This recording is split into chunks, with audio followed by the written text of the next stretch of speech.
We're going to go to the 6th district. Now, this is the 6th congressional district of Virginia. This is the district that has been represented for some time by Republican and chairman of the House Judiciary Committee, Bob Goodlatte. He's retiring. So in retiring, this is a Republican district. It's very likely to go to whoever the Republican nominee is for Congress. And right now, there's 3 serious candidates vying for the nomination that will be decided at a convention. I know this is confusing. This is not a primary. If it was a primary, we wouldn't even be here. This is going to be decided at a convention on May 19th in Harrisonburg, Virginia at James Madison University. And there are 3 legitimate congressional candidates. And I say legitimate. Look, they're all legitimate. Let me rephrase that so I don't get nasty emails. There are 3 leading candidates. One of likely is going to be the nominees. There's another 5 and they can't win. So I'm not even going to interview them. I don't have time. Either to you, they're not going to win. Happy they're running and having some fun, but they're not going to be the nominee. So the 3 candidates that are the serious contenders to be the nominee is County Clerk from Harrisonburg, Chaz Haywood. He's backed by the Obenshains, puts him in the race, no doubt about it. House of Delegates member Ben Klein, who's also chairman of the Conservative Caucus in the House, and Virginia National Committee woman and former congressional candidate in Texas, Cynthia Dunbar. Now, Dunbar has wrapped up the majority of the municipal chairman leaders in the district, so she's the favorite. She's also got the backing of Scott Sayer, who is the chairman of the 6th district. Now, the shenanigans started when the Scott Sayer-led Dunbar group tried to set rules to nominate the candidate in the convention by plurality and not majority. Normally, you keep eliminating candidates until somebody gets 50%. So at least when you walk out of a convention, you've got at least 50% there that are supporting the winner. So, but what they've done is, until it's changed on the floor, they've changed the rules to say 1 vote, the majority wins. So basically with 8 candidates, their candidate, Dunbar, who they fear can't get over 50%, but they know will probably get 35% on the first ballot. They figure, okay, if we can get 28, 30, 35%, all these other candidates we can win, have a nice day. So even though precedence has been it's always over 50%, so that you have to build a coalition of delegates as the meeting goes forward, they want to change it so that it's simply 1 plurality vote. Stay with me, and I'm going to get to the rest of this in a minute. Then, yesterday, we find out that Scott Sayer, the chairman of the 6th district, says that he's not going to release any of the delegate names that are going to the convention that have been approved as these other municipalities go through their selection process, and he has them.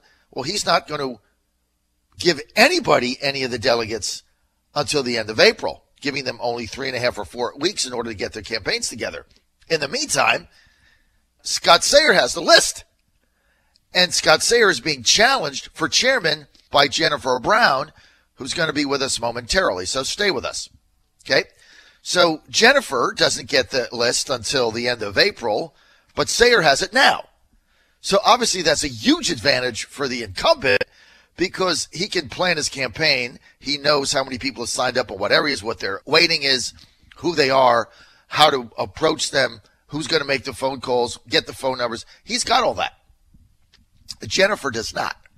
Okay, it's an inside baseball, 6th district, Republican chairman. At the end of the day, who cares, right? I know Jennifer does, and people in the 6th district, but if you're in the 10th or you're in Washington, D.C., it's, you might spend a half hour on it, you're on to something else. However, there's a federal election going on here.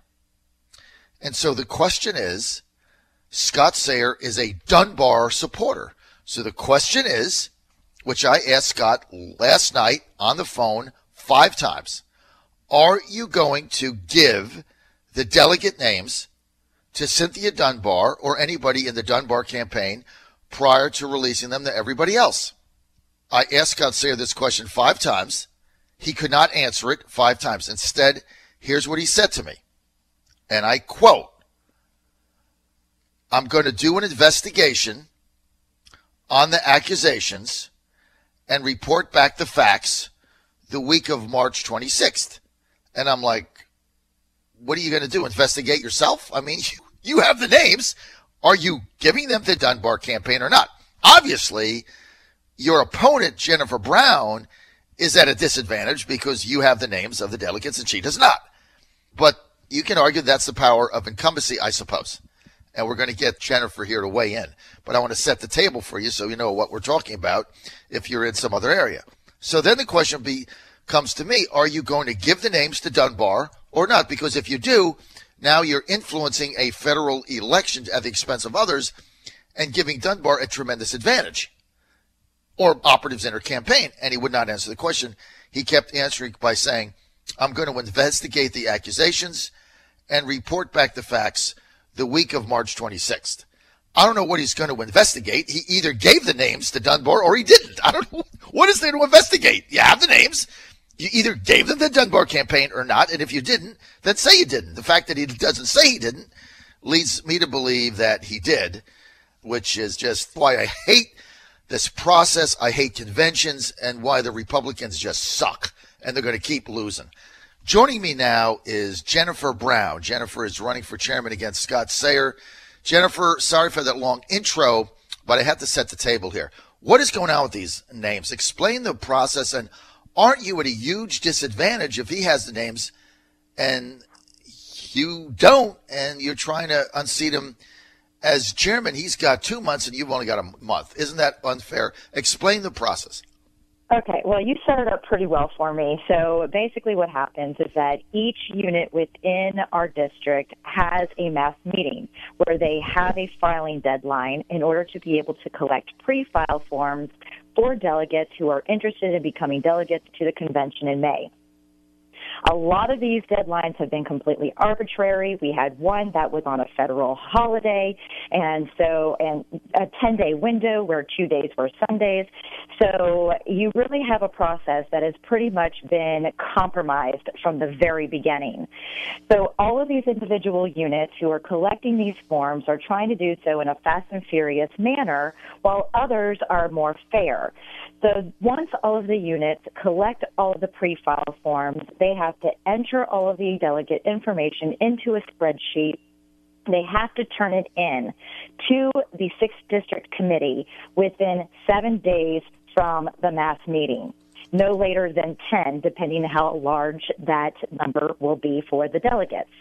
So, for instance, Rockingham has a huge delegation count, whereas Waynesboro does not, so it would take less time for Waynesboro than it would Rockingham. However, in the past, it has been a practice that every single unit that has had a mass meeting or has had a deadline and canceled that mass meeting due to certain factors that allow them to cancel it, such as they've not met or they've not gone over their delegation count, or there's not going to be a challenge for the chair position, they will cancel the meeting, they enter the delegate information, send it over to the 6th District Committee, and it is released to the candidates. That way, every single candidate that is running for a position has access to these names and information of delegates who have been qualified to go to the convention, and they can start campaigning. This time around, it is completely different.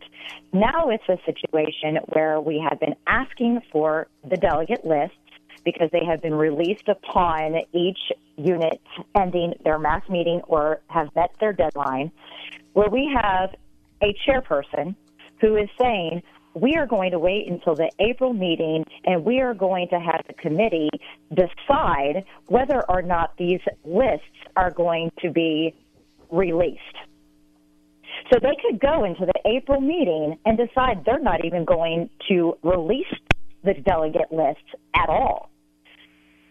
And if they do release them, that means we have exactly a month and a week to be able to go and do our campaigning. This is an unfair process for every single candidate. What is the April meeting, Jennifer? That is, so the 6th District Committee will have their quarterly meeting, and the entire 6th District, unit chair, vice chair, Scott, will all be there in order to be able to have their main meeting, which they have quarterly. So the April meeting is their quarterly meeting where they're going to decide whether or not they're going to release the candidate list. What's the date? The delegate list. What's the date? April of what? I believe it's April 7th. April 7th. 7th. Okay, so, but they have these names now. Some of the municipalities already come in, right? Correct. Oh, absolutely. A majority of them have already come in. I mean, there have been several: Warren County, Waynesboro, Stanton City, Augusta County, Rockingham County. So several units have already released their delegates to the 6th District Committee. So therefore, because they have to be sent over to the 6th District Committee, to the secretary, you automatically put the dots together. And guess who has these lists as well? The current chairman. So if he has the lists, that does put me at a huge disadvantage. Luckily, I keep track of all of my delegates and all of my supporters so that we all know what's going on. But you don't know who the other delegates are. I mean, look, you're running for chairman. That's going to be decided on May 19th, right? So yes, correct. You're running for chairman. It's going to be decided May 19th. You know who the delegates are that you signed up. You know, some of them might get eliminated, right, because they don't have the right signature or whatever. So that could happen. And the other thing is you don't know who the other delegates are. You don't know what the weighting is. You don't know who signed up from what town. So exactly. You have no ability to campaign. Scott has the names now.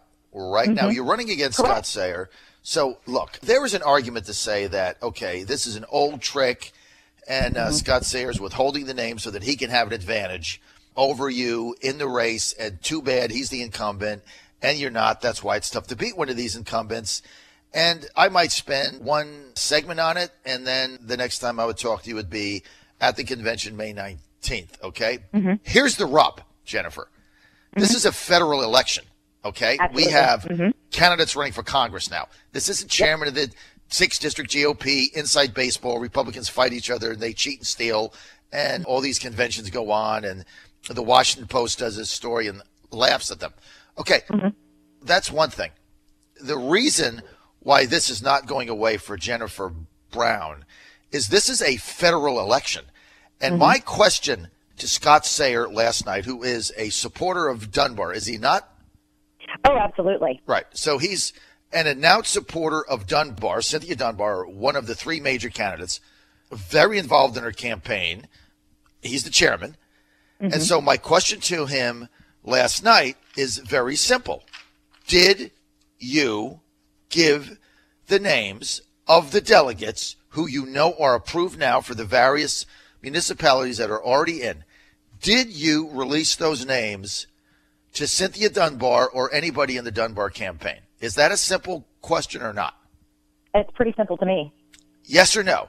You either gave Dunbar the names, which is giving her an unfair advantage over other candidates for a federal office, or you didn't. It's a yes or no question.